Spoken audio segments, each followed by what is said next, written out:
I think weather modification will occur almost inevitably. The recent results that suggest you can do it with a little tiny bit of energy placed in the right place, I think will prove irresistible. And one can only hope that it's done for the right reasons and to good ends.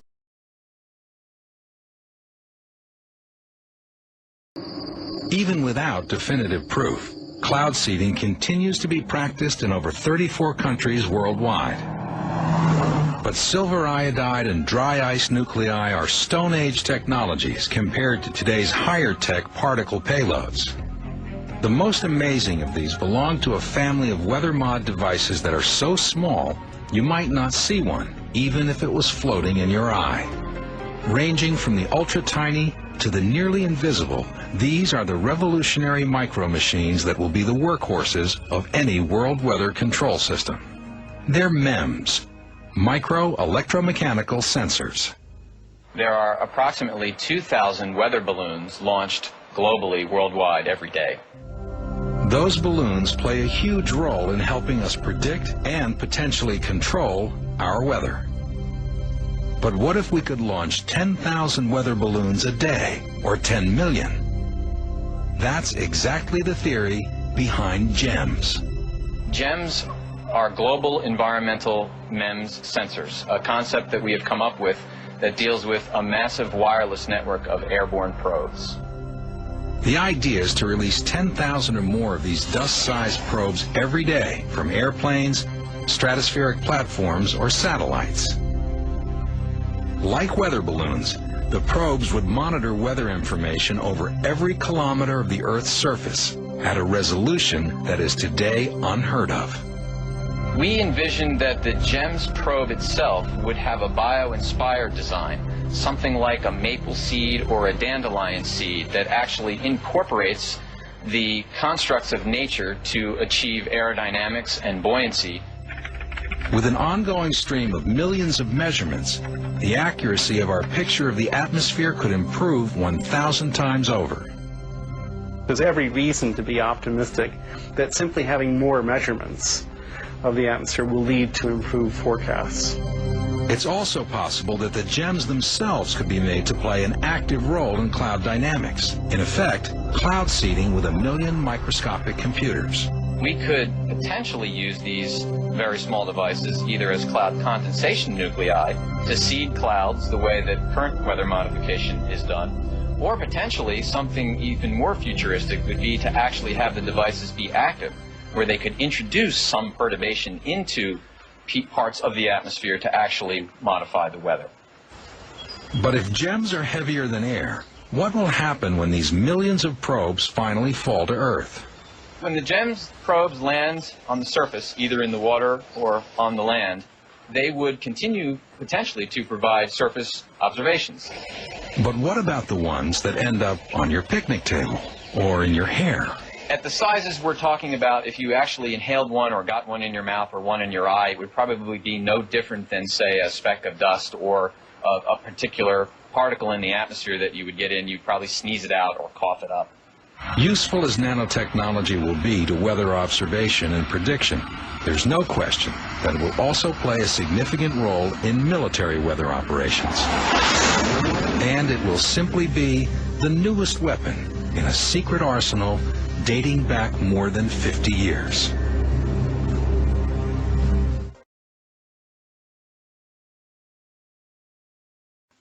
The history of the human hunger for weather control is as old as the species. And so is the relationship between weather and war. From Napoleon's defeat by the Russian winter to the Japanese use of a Pacific storm to cover the attack on Pearl Harbor, weather has virtually controlled the battlefield. The military was always deeply concerned with the weather. Generals have been concerned about the weather since ancient times, and very rightly so. And so it was natural for them to go from finding ways to predict the weather better to thinking about ways that they might be able to change the weather.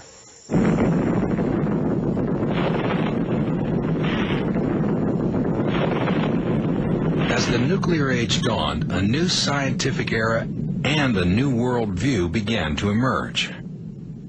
Since the Cold War was beginning, There's also the possibility, well, maybe we can alter the weather over our enemy's territory for the worse. Maybe we can make it snow in Russia all the time. You know, they want a Cold War, let's give them a real Cold War. This desire to use our newfound power over the environment gave birth to the first large-scale weather modification experiment, Project CIRRUS. Project CIRRUS decided to seed a hurricane.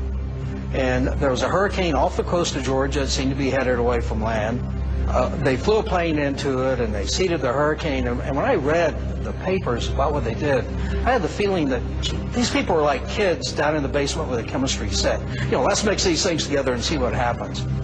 What did happen is the hurricane made a sudden turn and came in and hit the Georgia coast near the city of Savannah, did a lot of damage. In fact, 1 person was killed, 4,000 sought shelter, and 1,500 buildings were damaged or destroyed in a single 24-hour period in October 1947. By the end of the day, the U.S. military classified the project and its data, effectively covering up the experiment to prevent litigation. Although scientists today believe that Project CIRRUS's 80 pounds of dry ice probably had little effect on the hurricane, the military had gotten a taste of the ultimate weather modification dream, hurricane control.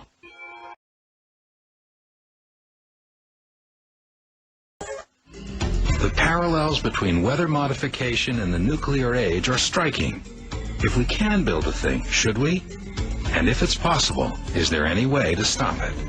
This is the High-Frequency Active Auroral Research Project, jointly managed by the Air Force Research Laboratory and the Office of Naval Research.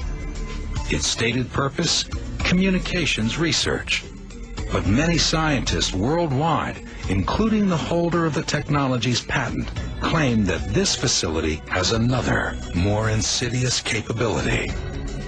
Experimental manipulation of the atmosphere to control the weather. Bernard Eastland is a plasma physicist, former fusion researcher for the U.S. Atomic Energy Commission, and inventor who has 3 weather control patents. Eastland's specialty is revolutionary mechanisms of energy transfer. That was exactly the reason that the Atlantic Richfield Oil Company approached him with a unique problem to solve. I was originally hired by ARCO in about 1984 to find a use of their natural gas on the North Slope of Alaska. They have 23 trillion cubic feet of natural gas. To put this in perspective, that's enough gas to power the entire American electrical grid for 1 year. But its location was so remote, there was no economically feasible way to transport it. Dr. Eastland had been contracted with them to find a way to exploit the natural gas on the North Slope. In other words, to convert natural gas to money, but first to turn it to electricity and then radio frequency energy. I came up with the idea of using the energy in the gas to make electricity, and to use the electricity to power a large phased array antenna that could modify the ionosphere in different ways. Eastland's massive antenna array invention was called HAARP, the High-Frequency Active Auroral Research Project. The claims being made about the technology were such that it was almost unbelievable. Although the HAARP antenna array looks unremarkable, its capabilities are not. HAARP is one of the few man-made devices capable of heating the Earth's ionosphere. The ionosphere is an enveloping layer of charged particles located 90 miles above the surface, above the atmosphere as most of us know it. The charged particles in the ionosphere perform a very important function for the planet. They deflect and absorb the solar wind, the toxic onslaught of deadly particles thrown at us by the sun. Without the ionosphere, life as we know it on Earth would perish. Eastland's plan was to pump energy derived from natural gas directly into the ionosphere. The stated goal was communications research. ARCO immediately understood the genius in Eastland's idea, and thanks to his patent, they were contracted by the U.S. military to build this incredible device. It's a very good research facility. It's minuscule compared to the size of the antenna I suggested in my patents. However, it's the first piece of what could become something bigger. But even in its current incarnation, it's the largest ionospheric heater in the world, capable of heating a 400 square mile area of the ionosphere to over 50,000 degrees. It's also a phased array, which means it's steerable and it can point where it wants to point. You can make those waves go where you want. What they have found is that by sending radio frequency energy up and focusing it as they do with these kinds of instruments, it causes a heating effect. And that heating literally lifts the ionosphere within a 30-mile diameter area, therein changing localized pressure systems or perhaps the route of jet streams. The idea of moving a jet stream is a phenomenal event in terms of man being able to do this. The problem is we cannot model the system adequately. Long-term consequences of ionospheric heating are unknown. Changing weather in one place can have a devastating downstream effect. And HAARP has already been accused of modifying the weather. A year 2000 article in Scientific American pointed out that a strange shift in the jet stream directly over Gacona, Alaska, pushed colder air southward, causing a rare tornado outbreak in Florida. As a weapon of war, HAARP's possible uses are daunting.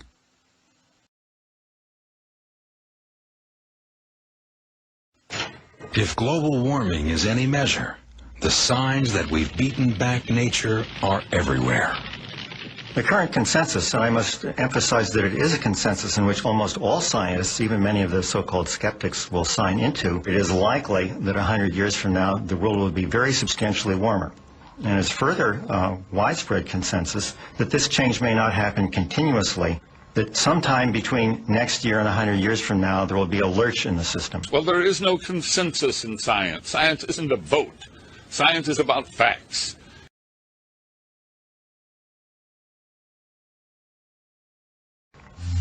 It appears over the next century the greatest weather modification challenge may be controlling the environment to counteract the inevitable damage humans will cause.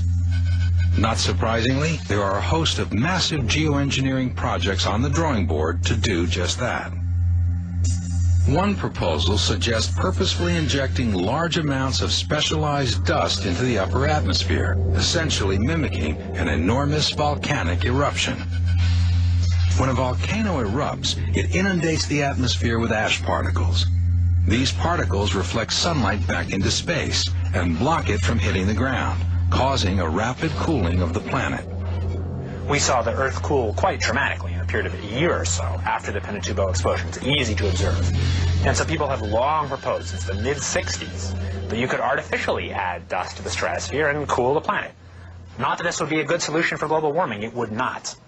But it does show the way we're steadily developing the powers to manipulate the planet with comparative ease. It's been proposed that this same result could even be achieved by controlling the composition and location of airliner contrails.